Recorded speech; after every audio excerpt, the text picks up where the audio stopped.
আসসালামু আলাইকুম। হ্যালো দর্শক, আমরা যারা নতুন খামার করতে চাই বা একটা গাভী দিয়ে কিভাবে জীবনটা পাল্টাবেন সেই সম্পর্কে আমি আজকে তুলে ধরবো এই ভিডিওর ভিতরে।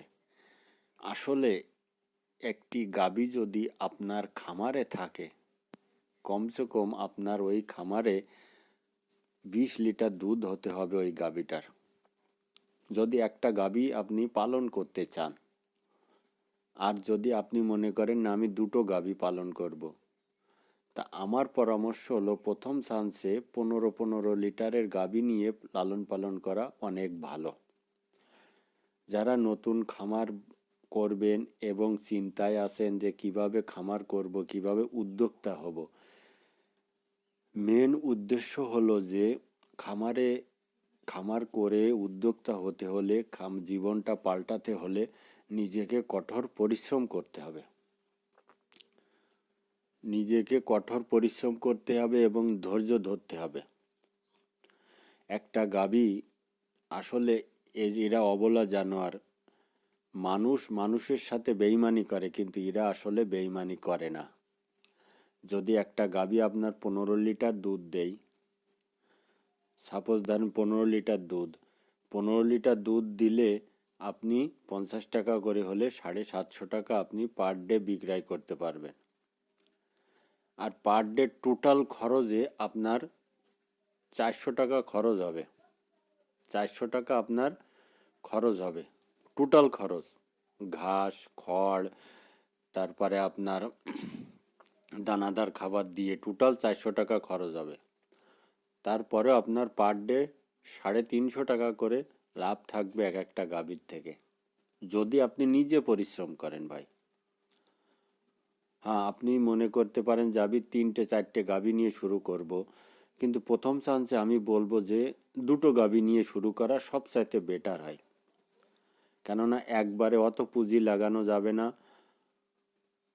তারপরে আস্তে আস্তে আপনি সে খামারটা আপনি বাড়াতে পারবেন। যখন আপনি দেখবেন আমার খামারে আমি ভালোই উন্নতি করতেছি, ভালোভাবে চলাফেরা করতেছি, তখন আপনি আস্তে আস্তে গাভী ক্রয় করতে পারবেন এবং আস্তে আস্তে আপনার আইডিয়াও চলে আসবে এই খামার বিষয়ে। আমার এই খামার আমি পরিচালনা করি নিজেই। আমার এই খামারের বয়স আজ প্রায় 15-16 বছর হয়ে গেছে। প্রথমত আমার আব্বা আম্মা দেখাশুনো করতো, তারপরে এসে আমি আজ 5-6 বছর হাল ধরেছি এই খামারটার। আলহামদুলিল্লাহ, আপনাদের দোয়ায় অনেক ভালো আছি। আমার বলো আর কোনো ব্যবসা নেই, এই সেক্টরটা আমি ধরে রেখেছি। এর থেকে আমার সংসার যাবতীয় খরচ এর থেকে বের হচ্ছে। টোটালি দুধ বিক্রয় করতেছি, তার থেকে আমার খাবার দাবার চলতেছে গরুদের, তারপরে আপনার নিজের সংসারও চলতেছে। তারপরে বছর শেষে বা 6 মাস পরে একটা বাছুর বিক্রয় করে দিচ্ছি। এইভাবে চলতেই আছে। কিন্তু প্রথমত মেন উদ্দেশ্য হলো যে খামারটা ভালোভাবে পরিচালনা করতে হবে। শুধু যে খামার করে বসে থাকবো তা হবে না। খামার করার পাশাপাশি আপনাকে ঘাস লাগাতে হবে। গাভী পালতে হলে পর্যাপ্ত পরিমাণ ঘাস খাওয়াতে হয় এক একটা গাভীকে। যদি আপনি যত বেশি ঘাস খাওয়াবেন, দানাদার খাবার, ততই কম লাগবে আপনার জন্য।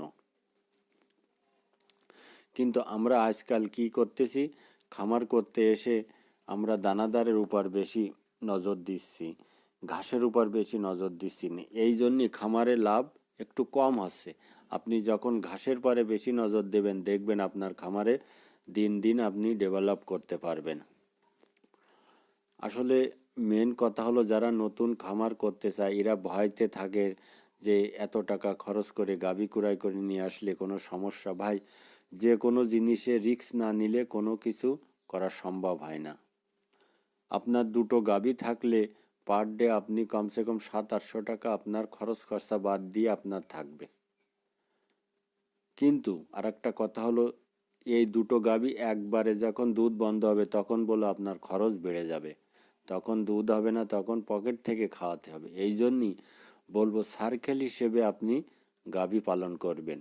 একটা কুড়াই করলেন, 4 মাস 5 মাস পর যে আর একটা, 6 মাস পর যে আর একটা, এইভাবে করে যদি সার্কেল হিসেবে খামার শুরু করেন, আপনার খামার থেকে কোনো সময় যাতে দুধ না পুড়োয়। দুধ যদি না শেষ হয় তাহলে খামারে কোনো দিন কষ্টদায়ক হবে না, আপনি সব সময় লাভবান হবেন, এটা আমি গ্যারান্টি দিয়ে বলতে পারি।